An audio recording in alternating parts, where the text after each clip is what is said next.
The host said to ignore the locked door at the top of the stairs, but at 3 a.m. I heard someone moving behind it. It was supposed to be a quiet weekend, just me, my laptop, and a draft of my thesis I needed to finish.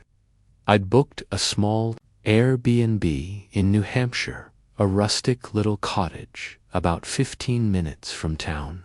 Old stone walls, wooden floors, a clawfoot tub.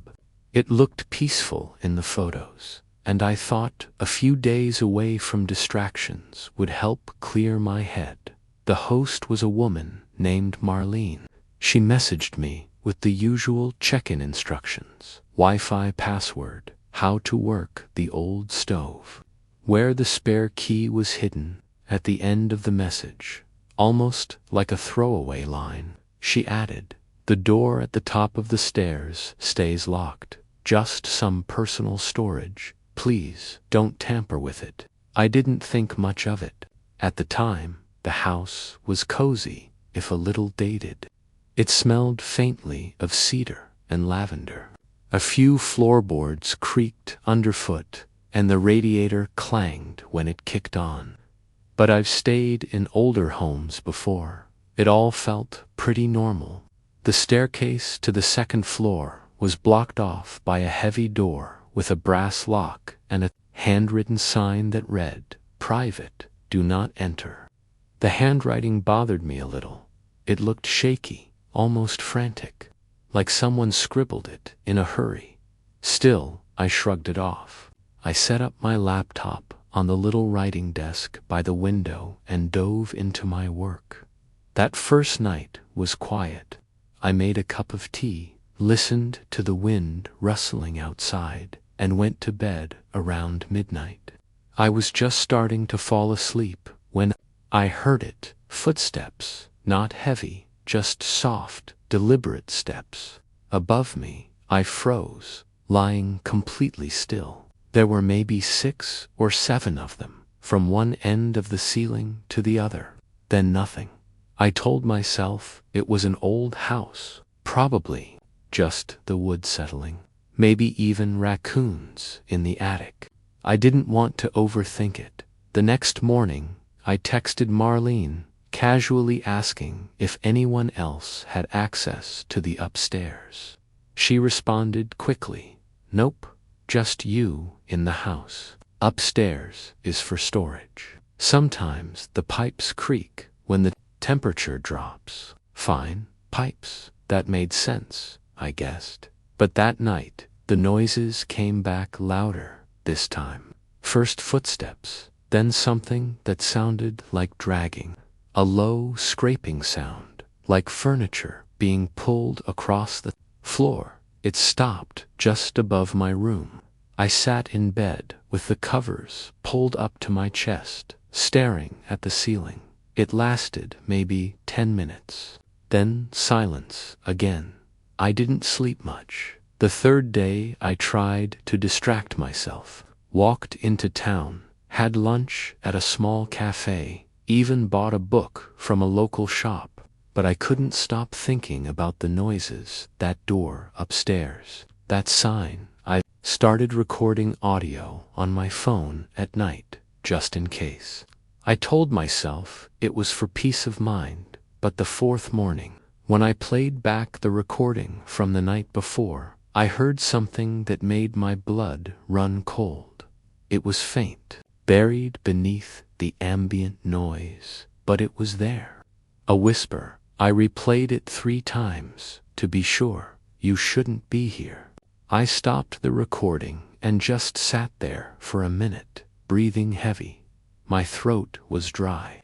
The room suddenly felt colder, smaller. I packed my bag. I didn't care about the refund. I was ready to leave that night, but I didn't. I don't know why. Maybe I felt silly, like I was letting my imagination win. Maybe I was just too tired, so I stayed. One more night, I told myself. I'd leave first thing in the morning. That night, it rained. Hard wind howled outside, and tree branches scratched against the siding. I turned on every light in the house, double-checked all the locks. At 3:12 a.m., I woke up to a loud creak. I turned on the bedside lamp. The sound was coming from the stairs. I slipped out of bed, heart pounding in my chest. I opened the door to the hallway slowly, quietly. I looked toward the stairs. The upstairs door, the one that had been locked since I arrived, was open just slightly, a few inches. There was no noise now, just the sound of the wind outside and the rain hammering the roof.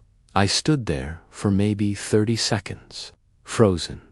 Then I backed into my room, closed the door, and shoved a chair under the knob. I didn't sleep at all. I sat on the bed with my bag in my lap and my phone in my hand, watching the shadows under the door stretch and twist with every passing minute. At sunrise, I was gone. I didn't clean up, didn't take the trash out, just left the key on the kitchen table and got in my car an hour later. I got a message from Marlene. "Did you open the door upstairs? Please confirm." That was it. No greeting, no explanation. I didn't reply. I drove straight home and spent the rest of the day trying to make sense of it all. Later that week, still shaken, I called a local cafe in town. I asked the woman who answered if she knew anything about that house, about the owner. She hesitated, then said, "That place used to belong to the Dwyer family. One of the sons, Robert, I think he lived in the attic for years. Bit of a recluse. Went missing in '93. Police searched the woods for a week. Never found a thing. I asked if they ever searched the house. She said, no, it was locked up tight. They figured he left. I haven't stayed in an Airbnb since, and sometimes, when the house is quiet and the pipes shift at night, I still hear it, that dragging sound, like something just above me is waiting to move again. Every time I passed the mirror in the hall, my reflection looked a split second behind, like it was trying to catch up.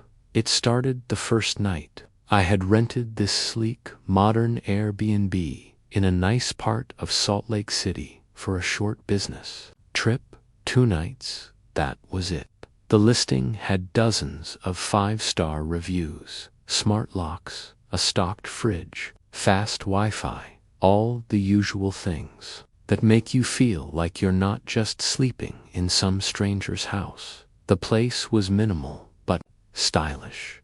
Everything was neutral tones, polished concrete floors, white furniture, a little cold, but clean.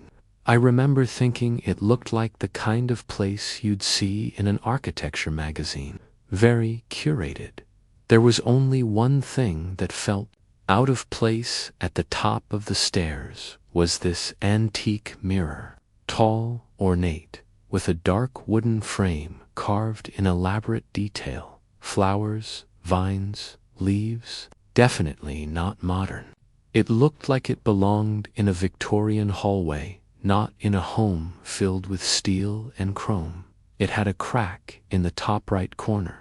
Nothing big, just a small fracture in the glass. But it pulled my attention every time I walked past, and I noticed something about it right away. Something I didn't say out loud until later. My reflection seemed ... off. It wasn't wrong, exactly. It looked like me, but the way it moved, there was a delay, a hesitation, just a blink behind my real-time motion, as if it was mimicking instead of mirroring, like it needed to see what I did before responding. The first time, I paused, took a step forward. My reflection did the same, just a fraction later.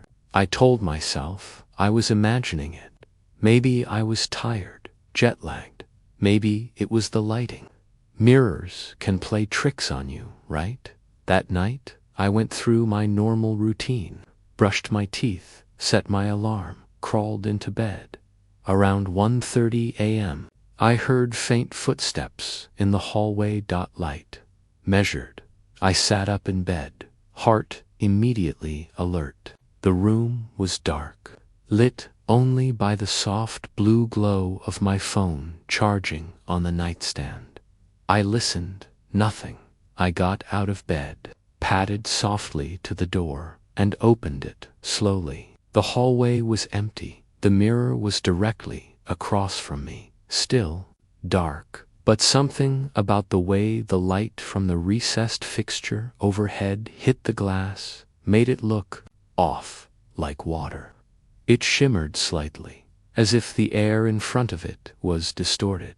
I stood there a moment longer, then shook it off. Maybe heat from the ceiling lights. Maybe my eyes were still adjusting. The next morning, I felt like I hadn't slept at all. I stared at the mirror for a long time before heading out to a meeting, and later that afternoon, sitting in a coffee shop, I emailed the host just something casual. Hey, random question. Is there a story behind the mirror? Upstairs, it feels older than the rest of the place. Beautiful, but kind of eerie. The reply came within 20 minutes. Yeah, the last guest said the same thing. It's been there since we bought the place. It's actually bolted into the wall, impossible to move. One of those pieces you just live with, I guess. Something about that phrasing unsettled me. One of those pieces you just live with. I didn't respond. That night, I stayed up later than usual. I kept the hallway lights on. I kept checking the mirror every time I passed. Nothing weird, or at least nothing I could prove, but just after midnight, I came out of the bathroom and caught something that made me stop cold. My reflection wasn't moving. I was walking down the hall, and the image in the mirror was standing still, not frozen mid-step, just standing there, staring forward, eyes locked with mine. I stopped. So did it. We stared at each other. I lifted my hand slowly, and the reflection did the same.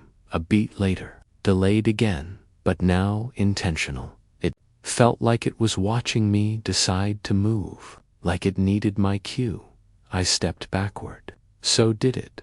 But when I stepped forward again, it didn't follow. It stood still for a full second, then caught up in a single, twitchy motion.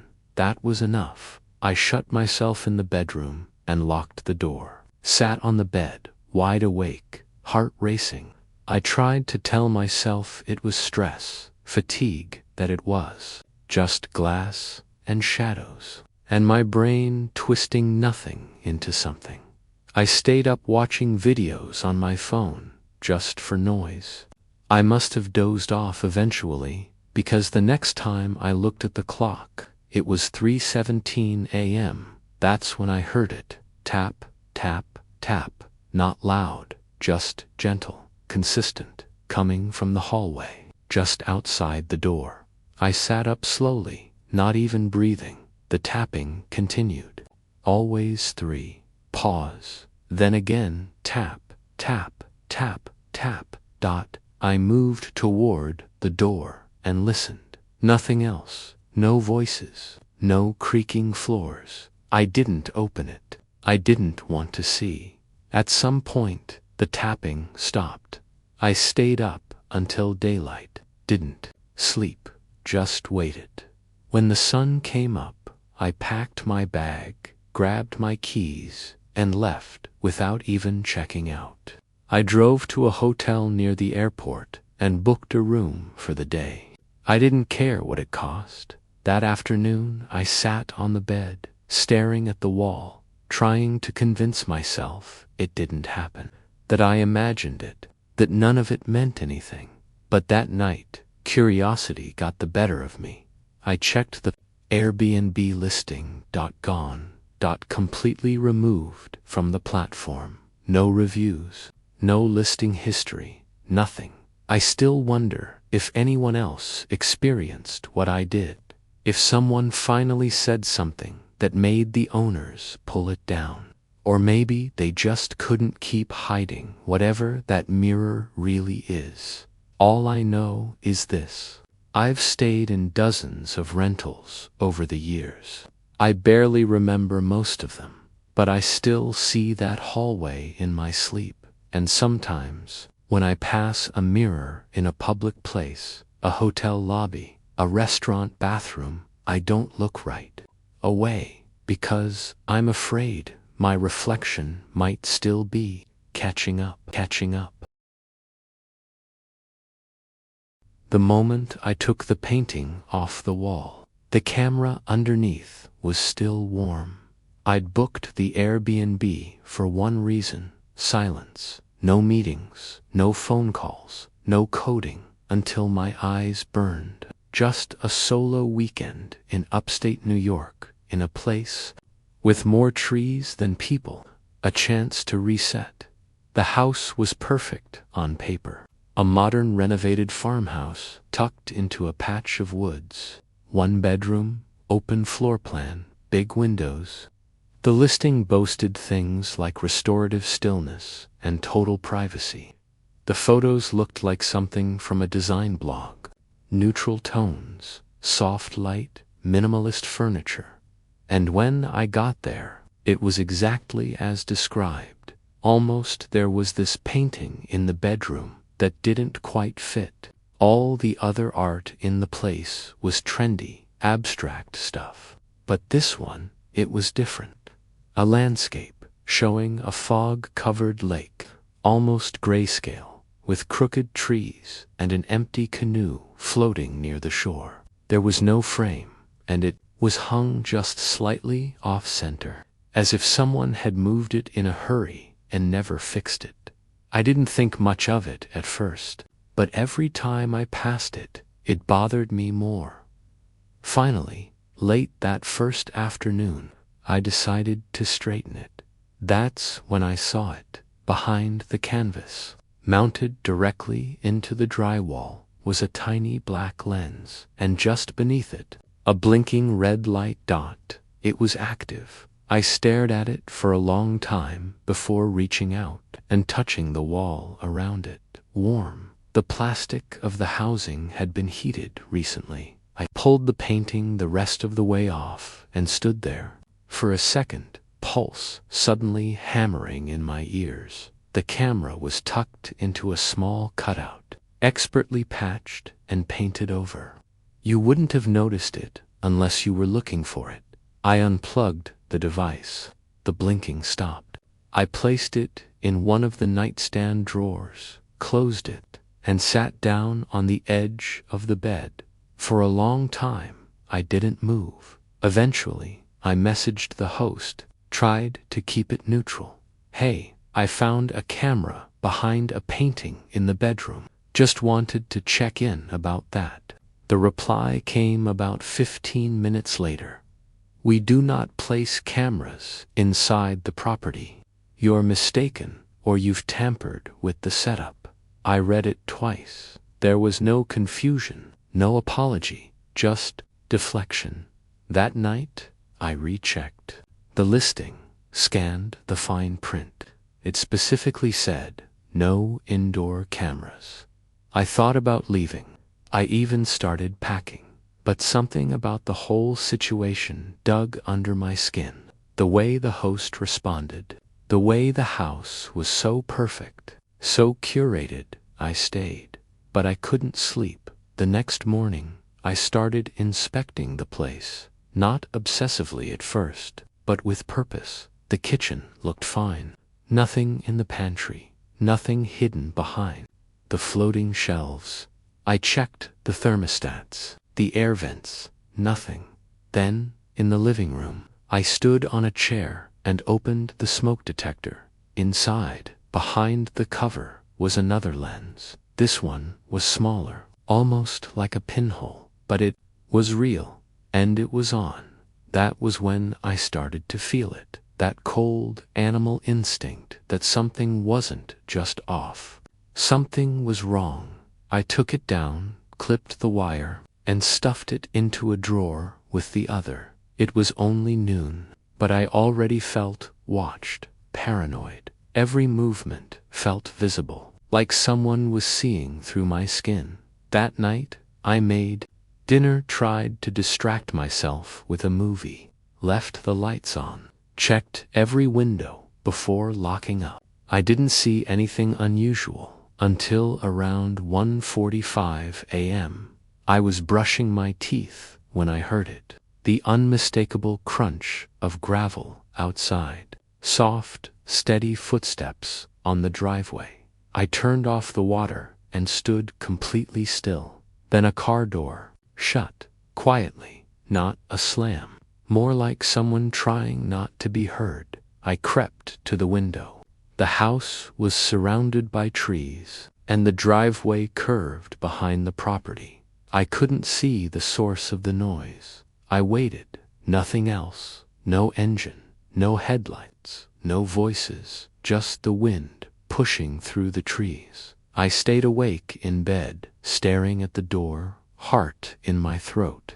The only sound inside was the ticking of the old wall clock in the kitchen. Then, at exactly 2:31 a.m., the power flickered. The lights didn't go out completely, just a dip, long enough to make my bedside lamp dim, long enough for the devices to reset, and long enough for the drawer across the room, the one where I'd stashed the cameras, to glow faintly. I didn't even get out of bed.